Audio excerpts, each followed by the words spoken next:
Hello. भारतीय education group online class में आपका हार्दिक स्वागत है। चलो आज हम अपना नया वीडियो लेते हैं। हिंदी व्याकरण का जो कारक है, जो कारक टॉपिक है उसके बारे में हम पढ़ेंगे। तो देखो, इससे पहले हमने काल के जो वीडियो हैं वो आपको भेज दिए हैं। तो आज हम कारक का टॉपिक पढ़ेंगे। तो सबसे पहले हमें ये देखना है कि कारक किसे कहते हैं। कारक की परिभाषा, कारक की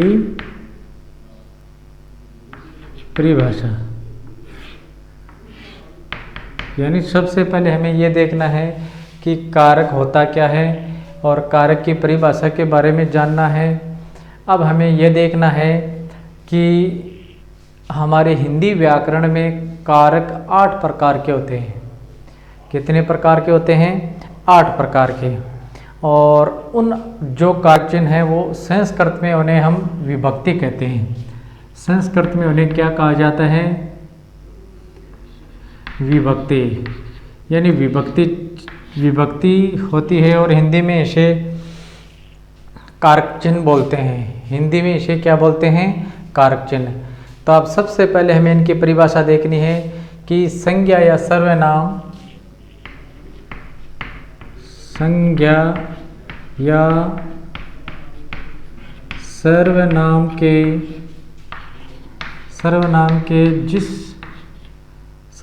के जिस रूप से संज्ञा या सर्वनाम के जिस रूप से उसका संबंध है, उसका संबंध है वाक्य में अन्य शब्दों के साथ, वाक्य में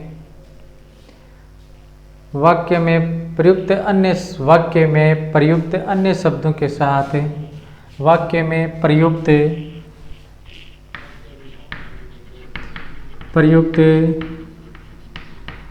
अन्य शब्दों के साथ यानी जो संज्ञा सर्वनाम जो शब्द हैं, जो संज्ञा सर्वनाम शब्द हैं जिस रूप से उसका संबंध वाक्य में प्रयुक्त अन्य शब्दों के साथ ज्ञात होता है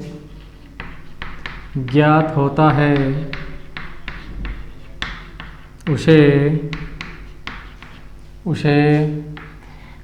कारक कहते हैं।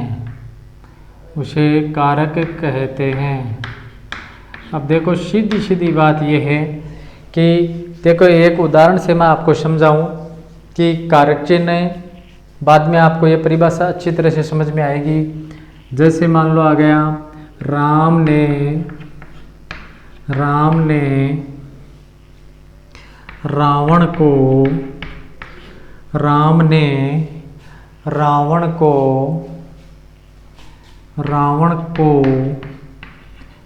बाण से मारा।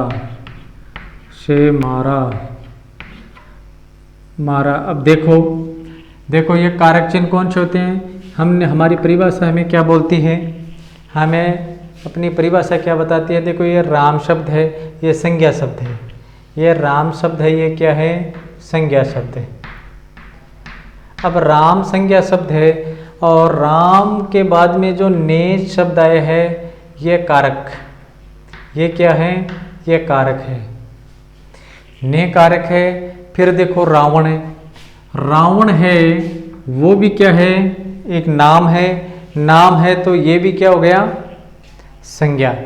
अब वैसे अगर हम इनको देखें तो ये क्रम भी होता है, यानी हमारी एक क्रिया होती है। क्रिया के बारे में आपको बताया था कि क्रिया का ये दूसरा क्रम था, इसलिए ये क्रम वो अलग बात है, परंतु हमें सीधी पहचान करनी है। रावण किसी का नाम है। अब रावण ये क्रम है और क्रम के साथ यानी क्रिया को हमने पढ़ा था ना कि द्विकर्मक क्रिया में क्या होते हैं, दो क्रम होते हैं। एक तो क्यों का जब प्रश्न किया जाता है, जब प्रश्न का उत्तर आता है वो प्रथम क्रम होता है, और किस को या किसे का जब प्रश्न किया जाता है तो दूसरा उत्तर आता है वो दूसरा क्रम कहलाता है। अब बात हो गई कि ये क्रम हो गया, क्रम के बाद में जो को आया है ये भी कारक चिन्ह है, ये भी क्या है, कारक है। ठीक है, अब इनके बाद में आगे और देखो, बाण से यानी एक से आता है, जो एक आधार या जिस कोई साधन होता है तो ये बाण उसका साधन है, तो ये से और आ गया, ये भी एक कारक है। ये कारक कौन सा हो गया कि से वाला जो भाई जो एक जो अपादान कारक होता है, अपादान कारक में जब से होता है ना, सॉरी बेटे वो तो एक अलग होने के लिए आता है, यानी एक साधन है के रूप में जो, यानी बाण एक मारने का जो साधन था, तो ये भी से भी क्या हो गया, एक कारक है। चलो तो अब देखो आप, अब इसी के माध्यम से हम अपनी परिभाषा को समझेंगे कि देखो संज्ञा या सर्वनाम, संज्ञा या सर्वनाम के जिस रूप से उसका संबंध है वाक्य में, यानी उसका संबंध वाक्य में प्रयुक्त अन्य शब्द है, यानी जो वाक्य में जो ये भी जो अपने शब्द हैं, इन शब्दों के बारे में हमें ज्ञात या ज्ञान प्राप्त होता है, उसी को जो जोड़ने का जो काम करते हैं वो कारक चिन्ह कहलाते हैं। वो क्या कहलाते हैं, कारक चिन्ह। तो इतनी बात आपके समझ में आ गई। अब हम देखेंगे कारक के भेद। अब हमें क्या देखने हैं, कारक के भेद। इसको मैं मिटा रहा हूँ। संज्ञा और सर्वनाम सब जानते हो आप, यानी इनके बारे में आपको बताया है, यह टॉपिक आपको करवा भी दिए हैं, इनका वीडियो भी भेज दिया है। तो अब हमें देखने हैं, आगे मूल बात पर आते हैं, कारक के भेद। कारक के भेद या प्रकार, कारक के भेद या प्रकार 8 प्रकार के होते हैं, 8 प्रकार या 8 भेद। कारक के कितने भेद होते हैं, 8। अब आपको एक सारणी याद करनी होगी। एक तरफ आपको कारक लिखना है और एक तरफ आपको क्या लिखना है, कारक चिन्ह या विभक्ति। कारक चिन्ह, इसको विभक्ति बोलते हैं। क्या बोलते हैं, विभक्ति। संस्कृत में इनको हमें विभक्ति बोला जाता है। अब नंबर 1, सबसे पहले हम लेते हैं कर्ता कारक। पहला कौन सा होता है, कर्ता कारक, और इसका विभक्ति चिन्ह क्या होता है, कर्ता ने। इसका विभक्ति चिन्ह क्या होता है, कर्ता ने। फिर नंबर 2, कर्ता ने कर्म को, कर्म को, इसका विभक्ति चिन्ह क्या है, को। कर्ता ने कर्म को कर्ण से,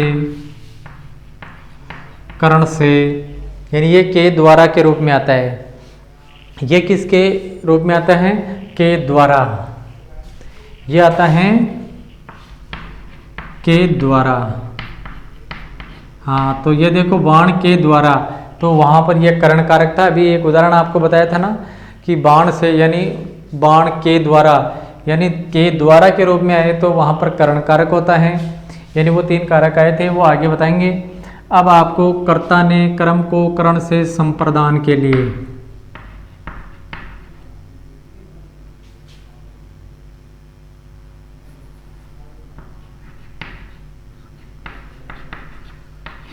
संप्रदान, संपादान,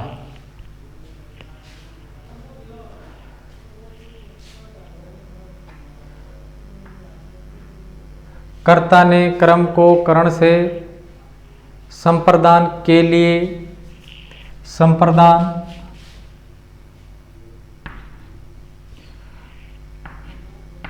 के लिए और को, के लिए और को,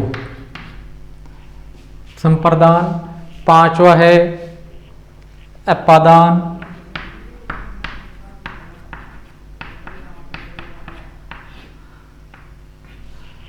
5वां कौन सा है, अपादान। अपादान में क्या आता है? से अलग होने पर, से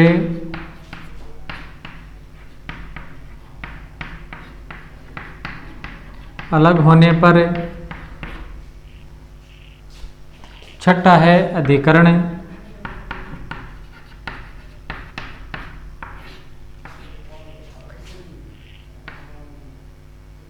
में पर। सातवां है अधिकरण संबंध। अधिकरण के बाद में है संबंध। संबंध में आता है का, के, की, रा, रे, रे, ना, ने, नी।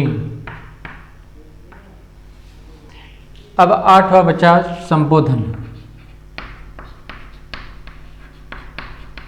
संबोधन, संबोधन कारक। संबोधन कारक में आता है हे, अरे, अहो। अब देखो एक बार, अगर आपने इस सारणी को अच्छी तरह से याद कर लिया तो ये मान लो कि आपका जो कारक का टॉपिक है या कारक है वो अच्छी तरह से समझ में आ जाएगा। तो आपका सबसे पहला काम क्या है?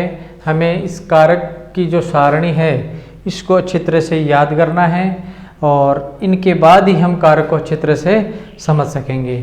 तो आप सबको ये अच्छी तरह से याद करना है कि देखो, कर्ता ने, कारक के 8 भेद होते हैं और कारक के 8 भेद होते हैं, उसमें कर्ता का विभक्ति चिन्ह कारक का यानी कारक चिन्ह कौन सा होता है? कर्ता ने, कर्म को, करण से यानी से आएगा वो के द्वारा के रूप में आएगा। करण के लिए, कर्ता ने कर्म को, कर्म से, करण के लिए और को संप्रदान से अलग होने पर अपादान।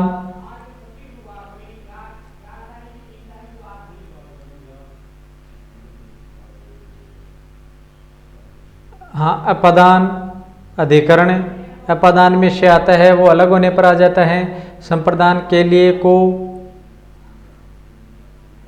अधिकरण में पर, संबंधी का, के, की, रा, रे, री और संबोधन हे, अरे, ओहो। ठीक है। अब ये हमने इसकी सारणी को अच्छी तरह से पढ़ा, यानी ये जो 8 कारक चिन्ह हैं और उनके 8 जो विभक्ति चिन्ह या कारक चिन्ह हैं उनको अच्छी तरह से याद करना है।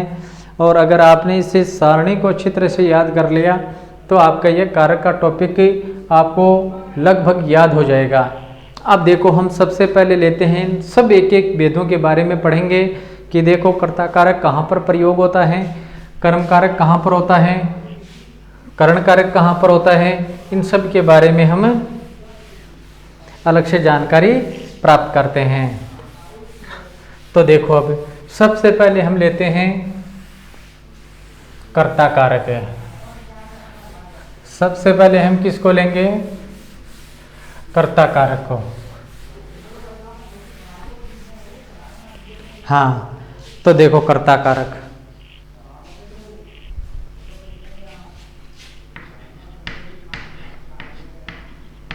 कर्ता कारक नंबर 1 जो अपना पहला भेद है इनके बारे में पढ़ेंगे। कर्ता का शाब्दिक अर्थ होता है, कर्ता का शाब्दिक अर्थ होता है करने वाला।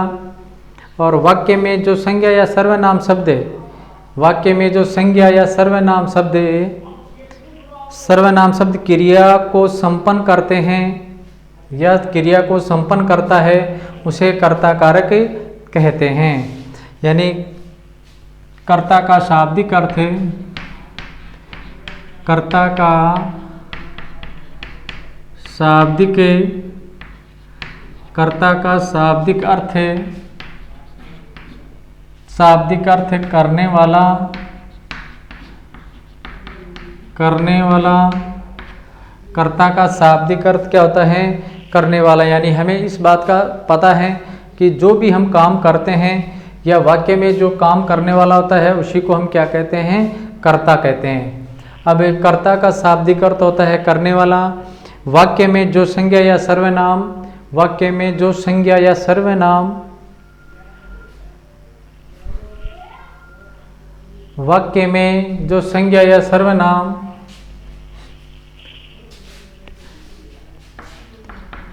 वाक्य में जो संज्ञा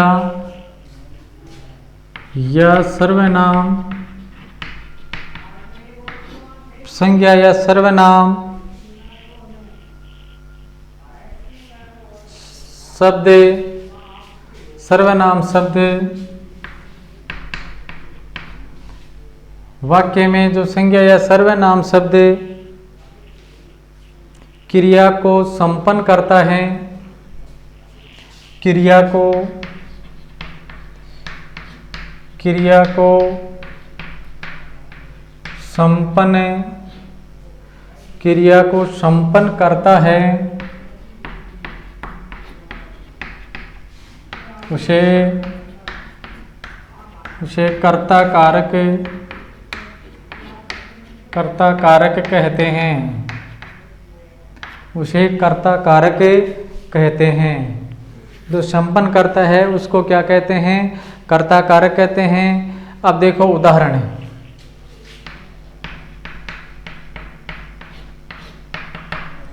उदाहरण है,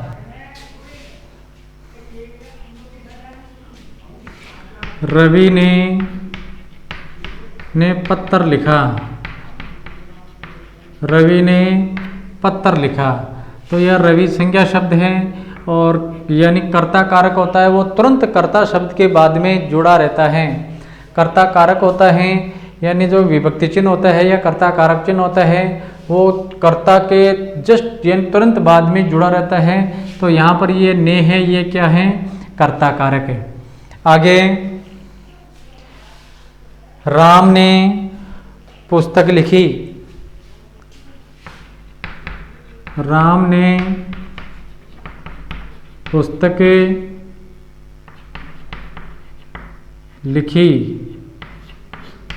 तो यहाँ पर ये जो ने शब्द है ये क्या है, इसमें कर्ता कारक है। तो इसमें जो ने शब्द है ये क्या है, कर्ता कारक है। राधा ने मिठाई खाई, राधा ने मिठाई खाई। तो ये ने शब्द है यहाँ पर कौन सा है, कर्ता कारक है। तो ये ने शब्द है ये कौन सा है, यहाँ पर कर्ता कारक है। तो इस प्रकार से हमें इन कारक चिन्ह को पहचान करनी है। यानी कर्ता कारक कौन सा होता है, यानी कर्ता के तुरंत बाद में जो विभक्ति चिन्ह लगा रहता है और विभक्ति चिन्ह के रूप में क्या लगा रहता है, ने जुड़ा रहता है यानी ने लगा रहता है, वो कर्ता कारक कहलाता है। तो चलो आज के वीडियो में हमने कारक और कारक के भेद और कर्ता कारक का जो प्रथम भेद है वो हमने पूरा कंप्लीट पढ़ा है। तो इसलिए आपको यहाँ तक इस वीडियो को अच्छी तरह से देखना है, इसके बारे में समझना है। और परंतु आप क्या करते हो, आप इस कोरोना महामारी के चलते हम आपके लिए ये वीडियो क्लास बना रहे हैं, इतनी मेहनत कर रहे हैं, उसके बाद भी आप इनको पूरा नहीं देखते हो। तो आपको इन यानी जो भी टॉपिक का वीडियो डाला जाता है वो आपको अच्छी तरह से देखना चाहिए, उसे समझना चाहिए, और तो जिससे आपको बहुत ही अधिक फायदा होगा। तो आज के वीडियो के लिए हम चलते हैं और इससे आगे वाला वीडियो है वो अगले दिन आपके लिए भेज देंगे। थैंक यू, धन्यवाद।